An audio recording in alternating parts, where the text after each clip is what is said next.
everyone, and welcome to today's Catalyst session, Unscripted from Seed to Series with the one and only Alex Hicks.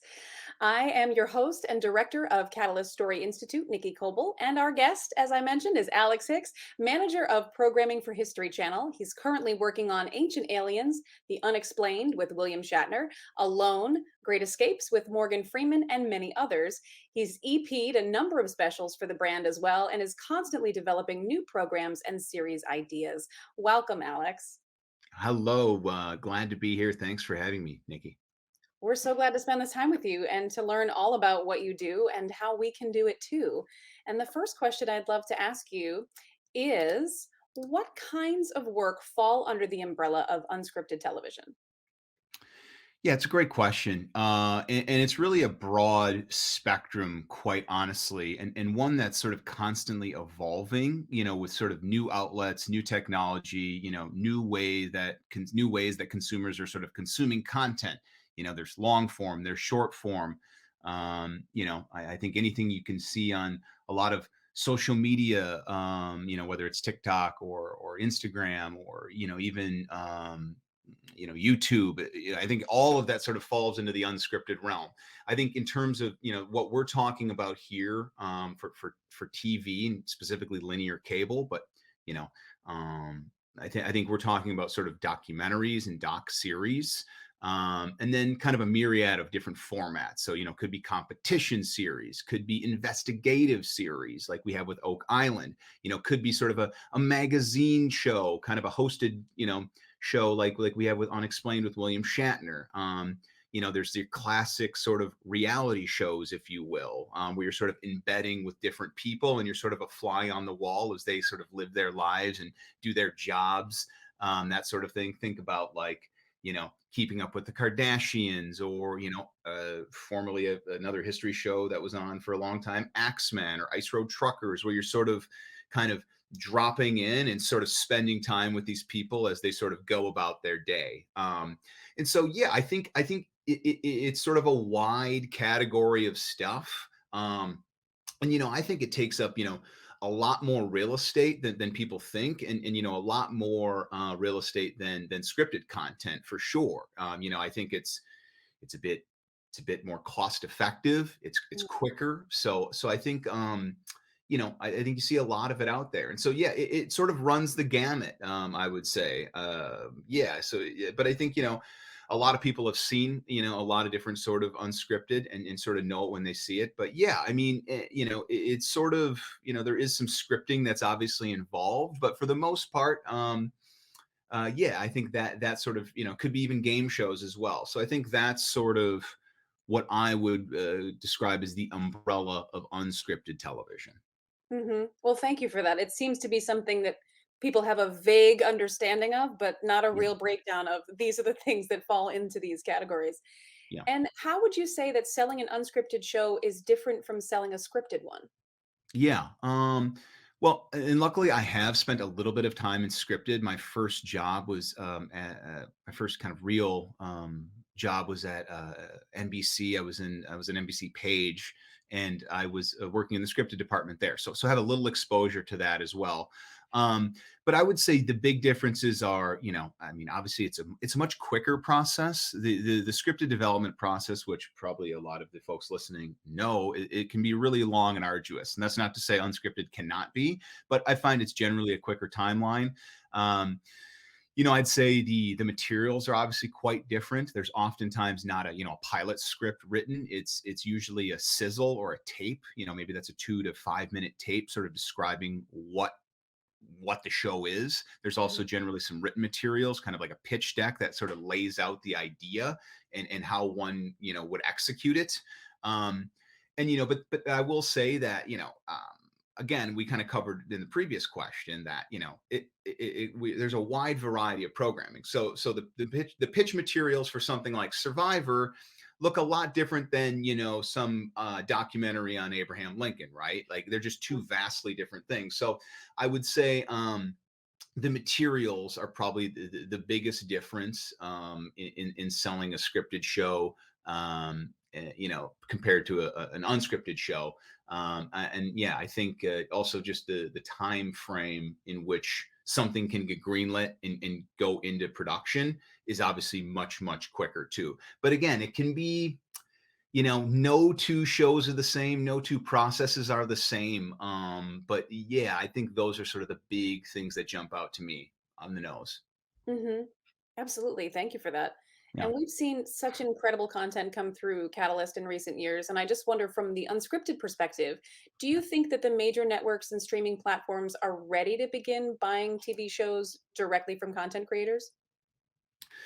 Yeah, I do. I think at the end of the day, a good idea is a good idea, and good ideas oftentimes will win out. Those generally come from very passionate producers who are eager to get something that they feel like they need to get off their chest out into the public. So, yeah, I think it's doable. I think initially smaller producers, you might have the greatest idea ever, but I think, smaller producers need to be okay with potentially partnering with bigger production companies who have executed on maybe, similar projects previously, because I think, also you have to look at it from sort of the buyer, the network's perspective, because we're going to make a very big investment over, an 8 episode order, right? Potentially millions of dollars, and and it's often, these are big investments on generally a very specific tight timeline. We're usually backing into some sort of premiere date, and so we often feel much more comfortable when we've got someone on the production side that has executed on something like this before, because as we all know, production is tough. It's oftentimes a series of fires you're putting out. It's fraught with peril and problems at every turn, and it's just never an easy road. So I would say my thing is, yes, we're happy to always be taking ideas and taking pitches from independent producers, because we feel like that good ideas can come from honestly anywhere. But I think then when the rubber meets the road, it behooves those producers and the network to be sort of good partners. Say, hey, we're gonna pair you with this production company that's done it before. And while it may be tough to sort of hand the reins over, I think being a good production partner to them, and ultimately, kind of being comfortable with letting other people get their fingerprints on it is going to behoove the younger, smaller, greener producer in the long run, because then you're in the system, you're in your foot is in the proverbial door, right? And so I think, yeah, if you've got a good idea, that's always the best place to start, and just being willing to partner with people that have done it before is just going to make your life a lot easier, and I think you're going to see a lot of success down the road. So that would be my advice. So come with great ideas and be willing to sort of partner up, and don't be too rigid on your vision. It would be my suggestion. Mm, mm. And the story world, I think, is the most important piece, because in certainly in narrative, you're looking for not plot points, but what is going to be sustainable to have a Game of Thrones over 7 seasons? Is there enough story there? And Right. that the story world for unscripted has to be viable enough that you can look at it from different angles and it's going to be compelling, Yep. but that it's enough on its own to sustain everybody's attention. So, Yep. what criteria are you evaluating when you're considering the viability of a new show? Yeah. No, it's a good point you make, because it's often hard to say, oh, someone might think they have a great idea for a series, but it's like, oh, you know what? That's actually probably just simply a better episode of some larger series. So yeah, I think the idea is, and again, it varies by the show, but it depends on sort of what we're looking for. But I'd say, when we're talking about, just generally, I would say, the idea is obviously key. Does it make sense for, in this case, History Channel? Does it fit our brand? Will it fit on a specific night that we've got going on? Does it fit into our history night? Does it fit into our mystery night? Does it fit into sort of our Friday night ooga booga sort of night where we're doing Ancient Aliens and Unexplained and all this other kind of crazy stuff? And so I think, interesting subject matter, that's compelling. Ideally there's probably some stakes to it. There's some reason that these people are doing this thing, or people are tuning in. Maybe they're on the hunt for treasure or the search for answers, or we're going to rewrite history or something like that. There's got to be some sort of, I call it pull through for the audience to say, unfortunately, unlike Netflix and these streamers, we've got to get people to sit through commercials. And so it's like, what is the thing that's keeping them through the 3 minutes of commercials? Um, I think, and then does it fit our brand? Obviously, History Channel is not going to do, the housewives of DC or Florida or whatever, right? Like, it's just, that's not our audience. And so I think, obviously it's got to be a good brand fit. And then I think, kind of like you had intimated too earlier, it's like, can it be produced? A lot of the times it's like, yeah, I would love to do something with,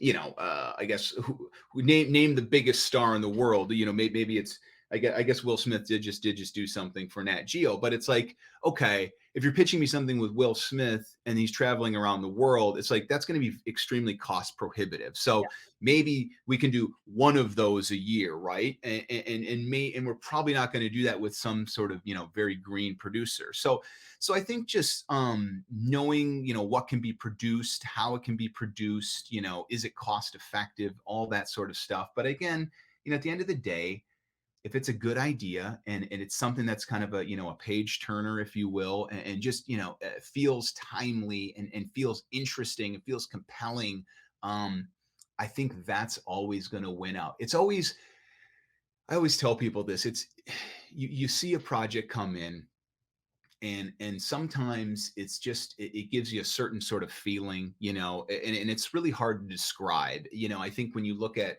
our biggest show, The Curse of Oak Island, you know you look at Rick and Marty Lagina, and you look at them in a vacuum. If you were to just say, if I were to just send you a, hey, Nikki, I did a Skype reel, look at these two characters, what do you think of them? You'd be like, Mhm. they kind of just seem like normal guys, right? But the fact is like what they're doing is actually incredibly authentic. They've legitimately been obsessed with Oak Island and the lore there since they visited as children. And so there's a certain amount of like, I guess, childhood enthusiasm, and I think that gets transferred to the audience. And so I think being authentic, especially in the history world, is a big thing.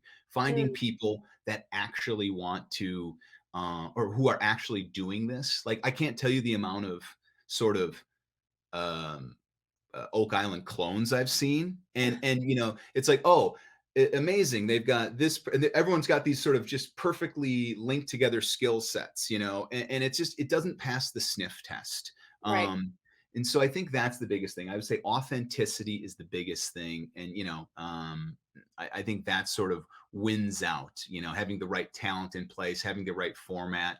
And just, yeah, I think being authentic and then just evoking some sort of feeling that's really kind of hard to describe at certain times. You kind of know it when you know it, or you see it, you know it when you see it, sort of thing. So Mhm. It's a maybe vibe. kind of a nebulous answer, but the young kids out there know it's a vibe, right? Yeah, like you It just is. said, yeah, But I think it's both, because what you've said is, A, it's the authenticity of the people will be getting to know, right?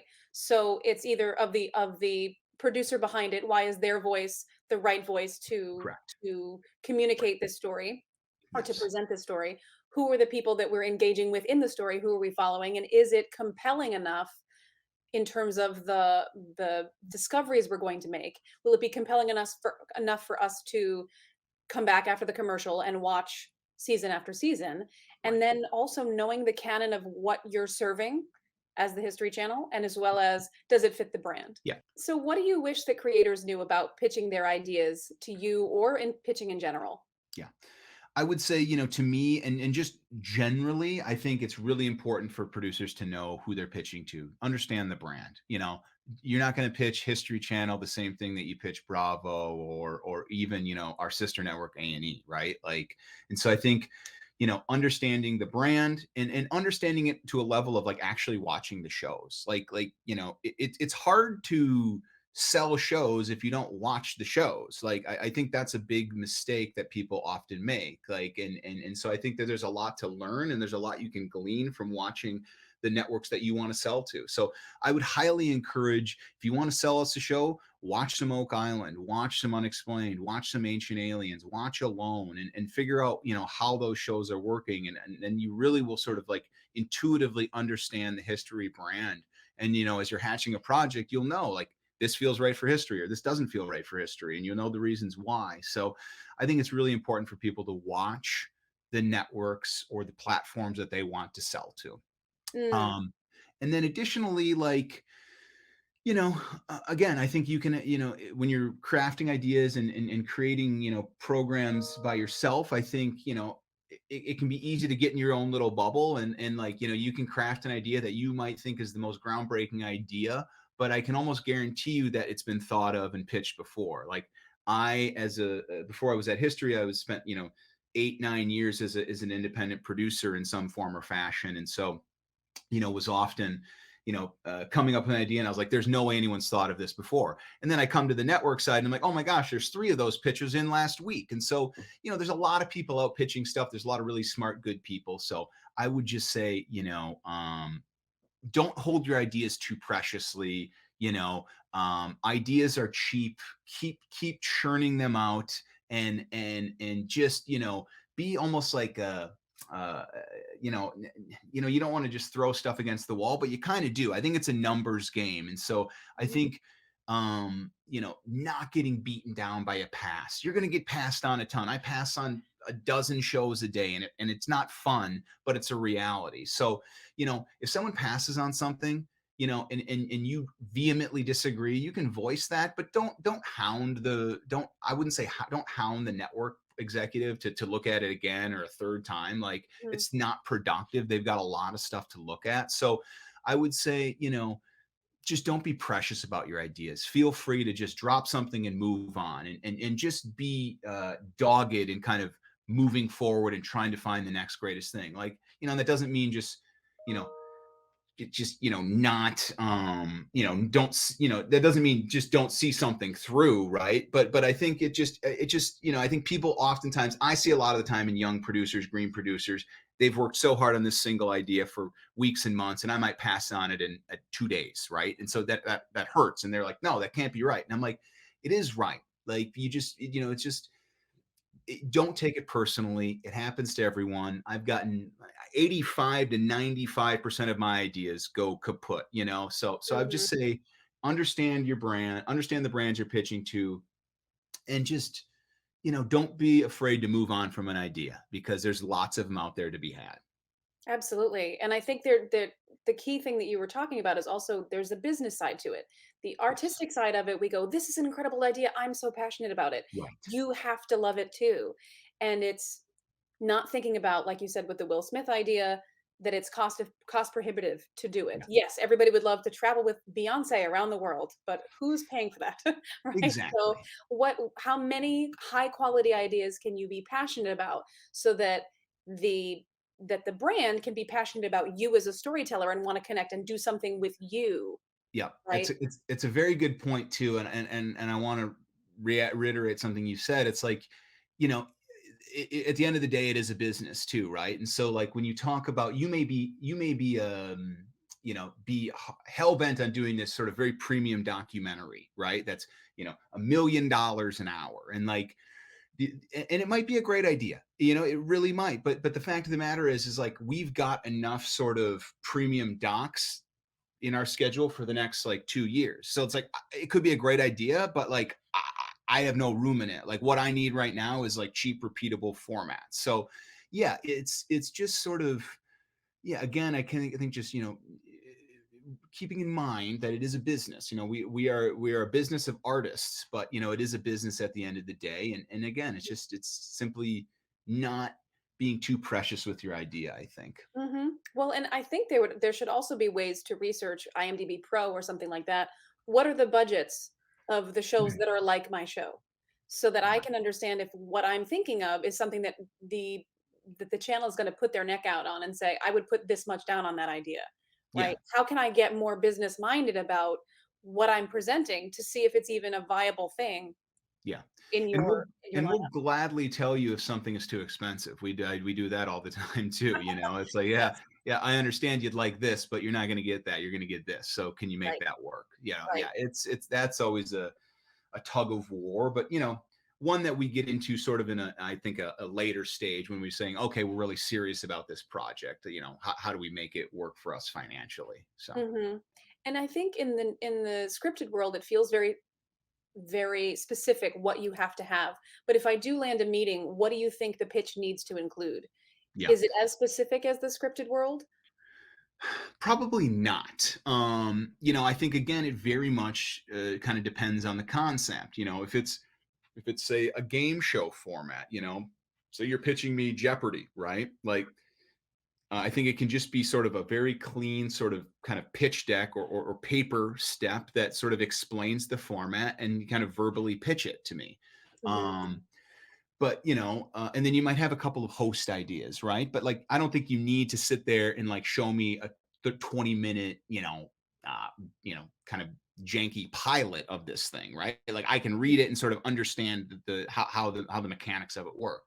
Now when you're talking about some sort of follow doc where you're sort of embedding with a family or you're embedding with a group of characters or it's just sort of this character as a central lead to it. So you think about like these HGTV shows with these realtors. It's like it all hinges on the character. Or again, keeping up with the Kardashians or Real Housewives or whatever. Like it's you're going to need to see the people that are the engine behind this thing, right? Do I want to spend time? Do I want to spend an hour a week with this person? Like, you Right. know, that's what you need to sort of think there. So I think it's different. So in that sense, you definitely want to see some sort of tape or sizzle reel of the family or person or whatever doing whatever they're doing, whether it's a job or just sort of going about their lives. And then obviously you want some paper to accompany that. Maybe it's some character breakdowns and sort of just a kind of a concept of here's who they are, here's their world, here's what they're doing, and here's what we think the show is week to week. So I think it's generally paper, in some form or fashion, whether it's sort of a pitch deck that sort of lays out, the first season of a series, or sort of just make sure you're aware of the format of the overall concept, and then when necessary, some tape for people to look at. And so Right.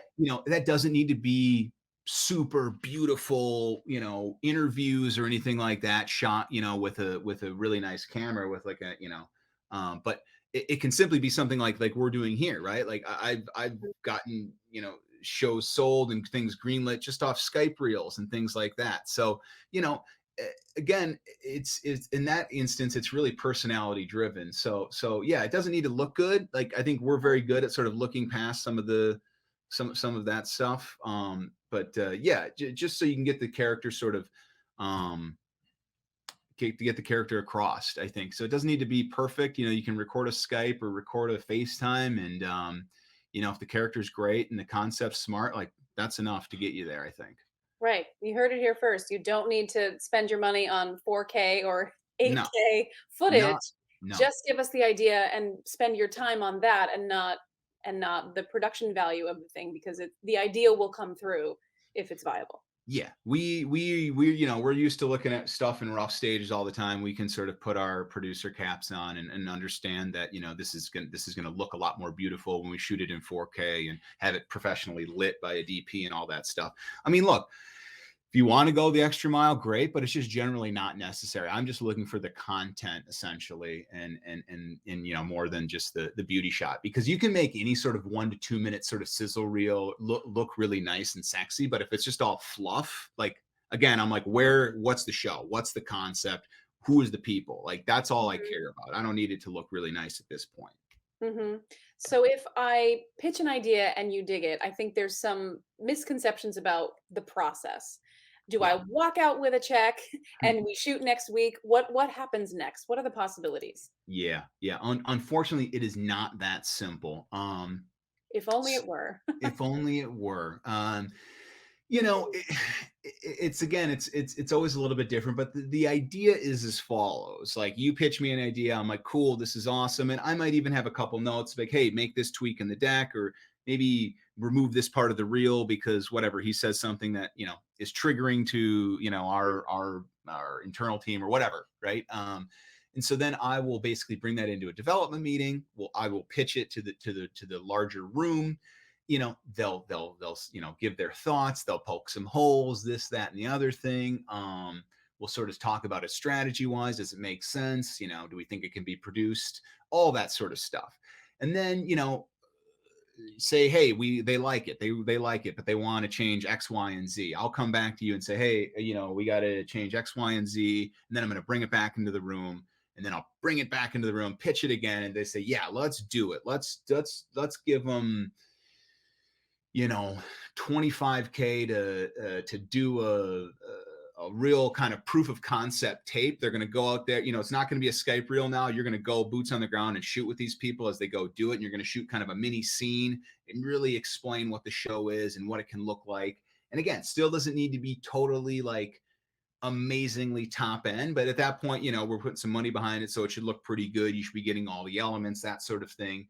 And then we'll also ask at that point too, when you're in sort of a paid development step, we'll probably ask for a pretty extensive kind of pitch deck or show or kind of show Bible, if you will, where you're really clearly and succinctly laying out, the show, the world, breaking out sort of an episode, how you see that going, how do you see an hour going in a 6-act structure for us? So how does that work? And then you'll probably lay out like a season, and say, here's what 8 episodes looks like, kind of top line that out. And then obviously a budget and a schedule that we can look at and say, hey, here's what, all our assumptions, here's our budget, and here's a schedule that we think we can hit. So, I would say for a first time producer, when we get to that level, it will probably be a situation in which we say, hey, maybe we pair you with a very seasoned production company who has done this before, because it's a very unique process and one that's not easy. But that's generally how it works, I would say, is, and that can be anywhere from couple months to 6 months, a year. It sort of all depends on how quickly we're moving through, how extensive the notes are on each thing. So, but that's a general kind of gist of how it should work, I'd say. Thank you for that. And I feel like that's important to discuss because we get very passionate. We get to a meeting and suddenly we think by Monday, I'll be making my show. And that's not Right. how it works, right? And so beyond that, I just want to put a neon sign on this. My idea will not be filmed exactly as I pitched it, right? Pretty much ever. Yeah, that's Yeah. that's for sure. Hmm. And I think the sooner, the more time you've spent in the business, the more obvious that is. And to me, it's like not even a question. It's like, yeah, like in May we thought it was this, in June we thought it was this, but now it's, in December it's actually this other thing. Like, Hmm. and the core is probably there. The core idea is probably there, but there's twists of the dial along the way, and eventually you end up with this thing that makes it to air. Right. And that process can be difficult, but I think these creative ideas are sort of living, breathing things. I believe that there's energy in there. I believe it's important to strike when the iron is hot, because I do think also these ideas are perishable and people can get sort Right. of not tired with an idea. But it's like when we first see a new idea and we greenlight it, we're all excited and everyone's excited and we're going and we're doing all this stuff, and then it can be there's some energy that can be lost along the way. So Right. yeah, I think these things are always going to change. And also, like, you know our larger strategy might change. And so it's like, oh, we need to actually, instead of, we were going to travel Beyonce around the world, but now we're going to try to do it in, where she's in a studio because of costs or because of COVID. Like, Hmm. so there's always different sort of, there's just so many factors when you're getting into talking about making a TV show. So I think it's important to be open to letting the network people get their fingerprints on it, letting, if it's, don't be quick to shut down ideas. Again, always kind of be willing to voice your passion and be able to articulate that, but Yeah, it's almost guaranteed how the form you first pitch it in, it will end up being slightly different than that, maybe Right. different characters or, whatever. The format might change, based on, there could be a million different reasons as to why that would happen. But, Mhm. I often think like, when I first started, I thought maybe like there's just like some creative deity, like there's just some special people that know how to magically make a TV show, and then you Right. realize from idea to show making the air, there's like hundreds of people, very smart, very hardworking, that end up shaping the thing, and so Yeah. I just think it's you got to be willing to uh, let the project become what it wants to become, and Right. let other people be a good team player. I think it's something we Right. were taught what in elementary school and gym class. Be a good team player.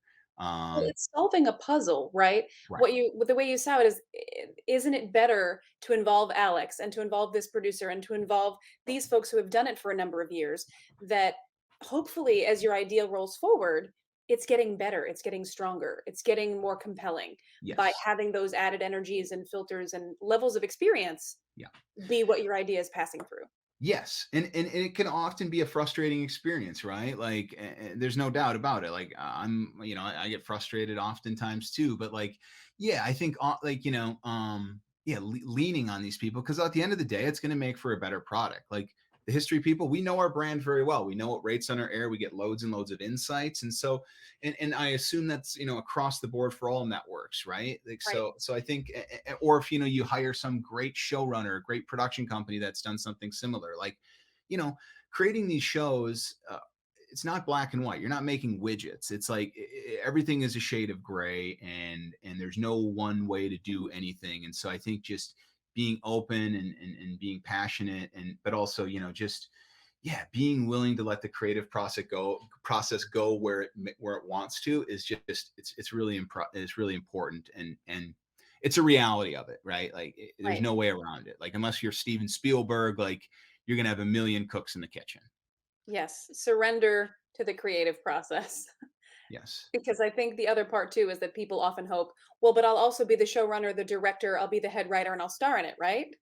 Right, right, right. Probably not. uh, probably not. Yeah, I mean, I think yeah, being a showrunner is a very difficult job because you're managing the show, you're managing all aspects of the show, you're also managing the network, you're managing the talent, um, and just the processes. Like if you've never done it before, it's going to be like walking on the moon. So I think you know. If you're a first time producer and you come pitch me a show and we really like it and want to do it, you're probably going to get paired with a production company. We're going to assign a showrunner that knows, that has done something similar to it, that has skill set that's germane to your idea. Um, and you're going to be involved, but there's going to be a lot of other people that are involved too, and it might be a little uncomfortable. But at the end of the day, it's going to be very good for you to um, kind of sit back and really learn, because there's a lot to learn, and it's not easy. And so um yeah, like and look, maybe if you want to be the star of it, like if you're actually like the person that is, if it's a follow doc, if you're what is his name, if you're Kim Kardashian, I guess, and like you're necessary, if you're a star character of the show, yeah, you'll be involved. But like short of that, um you're probably going to have a slightly more passive role than maybe you would like initially. I think, like, I Mhm. think you'll be involved, but like at the end of the day, it's a tough process, and it's like you wouldn't expect if you drew me a great blueprint for a boat, and I'm like, great, I'm a boat company, and like I'm not going to have you make the boat though, right? Like unless you know how to make the boat, like Right. so it's just it's difficult. But again, it's like yeah, let the creative process happen. Be excited that your foot's in the door, and things are looking up, because even getting that far is very tough. And if Mhm. you are that, if you're in that position, playing nice and working and being a great teammate is going to pay extreme dividends over the next 3 to 5 years. I can guarantee you Mm, that. 100%. Because being part of that collaboration, part of that conversation means that you're winning. You're still at the table, Yes, right? yes, you're still at the table, you know, if you're a pain in the butt, if you're a pain in the butt, like these shows are, again, they're tough. It's a slog every time, and it's like you want to be the person that's being helpful and not being a hindrance, because at the end of the day, it's like life's too short, and these shows are hard enough, and if someone's a pain in the rump, it's just like, dude, it's not worth it. It's like we'll go another direction then. So, Mhm. it's like anything. It's just like, culture and being a good person, being kind, and it is really goes a long way, I think. And I find the most successful people are not only some of the most smartest and hardworking, but just some of the most kind, and open people. I find, like, just I think that's a ticket for success right there, in my Yeah. opinion. Yeah, Yeah, at the end of the day, being a good hang is more than half of the work, it feels like, totally. Yeah, right? it's because it's like you're gonna be in edit, like, if you're in edit till 3 a.m., it's like, if I can't stand you, or it's just like it's gonna be tough. So Right, right. yeah, it's good to Yeah. be chill. And lastly, I'd just love to know, where do you think the best and most compelling ideas come from? Yeah, good question, and I think it really, and this is a little cliche, but really anywhere. I think they come from really curious and passionate people who have something that they want to share with the world. Like, I think the best content creators are people that are always sort of thinking about it, even subconsciously. Like, for me, like, every newspaper headline, every magazine article, every social media post or TikTok trend, or every person I meet, every crazy uncle that I have, like, there's inspiration everywhere. And I Right. think, it's sort of taking these moments in the real world and then sort of trying to distill them into, a 30 or 60-minute TV show. And again, that can, I get Google alerts on the craziest stuff. I get Google alerts on all the newest declassified information, all the new, whenever that hits. So, like, it really is just sort of being open and curious and just having an inquisitive mind. I think, Mm, I'm always excited to, young, old, like, no matter your background, I think everyone has interesting ideas, and it's just a matter of sort of getting them into this sort of format or shape for TV. So, you know, I don't think you have to be, in LA or in New York, or I don't think you have to have graduated from NYU or USC, right? Like, I think, you know, if you're passionate about something and you want to tell a story, like, go for it. I literally think anyone can do it, and then it's just a matter of, anyone can hatch those ideas, but it's like a matter of sort of getting them into TV form is the tricky part. But mhm. yeah, I really think they can come from anywhere, and maybe that's a little cliche of an answer, but I think it's true. I think good ideas come from absolutely anywhere. Yeah, and I think it ties back into what you said near the beginning, which is also that authenticity rings true. So doesn't matter the source, but Yep. that the authenticity will shine through, and it'll be something that you can recognize as viable and compelling and worth your investment of your time and energy. Yeah. Yeah. No, no, very well said. Yeah. I think,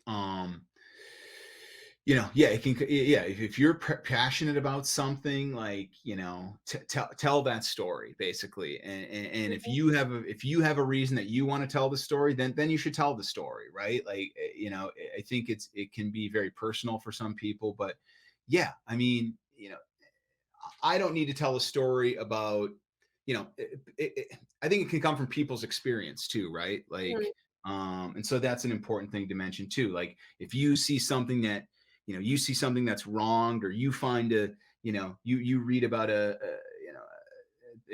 crime show where someone was, you know, murdered, and then you're an armchair sleuth trying to sort of find out who they are, like, whatever. If that's your passion, like, that's great. So yeah, I think, can come from anywhere. mhm, mhm. Yeah. Well, there's certainly, with all the access we have now to other countries, other regions, just other cultures. There are stories everywhere. There's stories everywhere. It's never been easier to be a storyteller. I can pick up my cell phone and film beautiful interviews. If I meet some crazy guy at a gas station where I'm fueling up and I'm like, this dude is the next, star on History Channel, I can go, film him right then and there. Like, Mhm. the opportunities now are endless, and it's very exciting. It's an exciting time. It's an interesting time. Hell, you could get a following on TikTok. You get a following on YouTube. It's really exciting, and yeah, the opportunities are sort of endless. Absolutely. Well, thank you so much for your time and your insights. It's been a blast learning from you, and we can't wait to see what you're doing next at the History Channel. Thanks for Awesome. being with us. Yeah, thank you so much. And anyone that wants to reach out, please email or give me a call. I'm sure I'll provide you that information somewhere in this document or whatever. Sure, This thing. we'll put them in touch. Awesome. Cheers. Cool. Thank you. Thank you. Brought to you by the Catalyst Story Institute.